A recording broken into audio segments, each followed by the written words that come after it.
বাংলাদেশের বর্তমান প্রেক্ষিতে সবচেয়ে জরুরি যে জিনিসটা প্রয়োজন সেই জিনিসটা হচ্ছে যে একটি একদম অবাধ নিরপেক্ষ সকলের কাছে গ্রহণযোগ্য একটি নির্বাচন নিয়ে কোনো চিন্তা নাই। আমাদের চিন্তা হচ্ছে আগামী নির্বাচন নিয়ে, সেটাই আমরা এখন পর্যন্ত নিশ্চিত নই। কারণ বর্তমান যে আপনার অন্তর্বর্তীকালীন সরকার আছে তারা এখন পর্যন্ত নির্বাচনের কোনো রোডম্যাপ দেয়নি। তারা নির্বাচনের ব্যবস্থাকে সংস্কার করার জন্য আপনার একটা কমিটি করেছে, একটা সংস্কার কমিটি করেছে।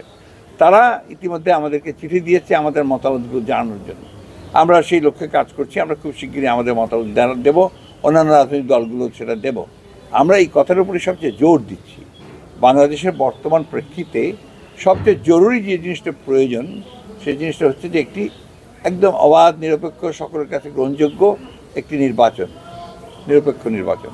এবং সেই নিরপেক্ষ নির্বাচনের পূর্বে নির্বাচন ব্যবস্থাকে সেই নির্বাচনের জন্য উপযোগী করে তোলার জন্য, লেভেল প্লেইং ফিল্ড তৈরি করার জন্য তার জন্য উপযোগী করে তোলা, সেই বিষয়গুলো আমরা বলেছি। সেই সংস্কারগুলো দ্রুত করা প্রয়োজন।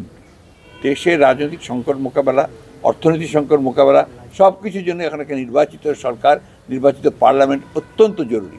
সেই কথাটাই আমরা বারবার করে বলছি, সেখানেই আমাদের বক্তব্যটা। নগদের সর্বোচ্চ বার 167 টাকা রিচার্জে পাবেন 1 লাখ টাকা পুরস্কার। আরও আছে প্রতি সপ্তাহে পুরস্কার ও ক্যাশব্যাক।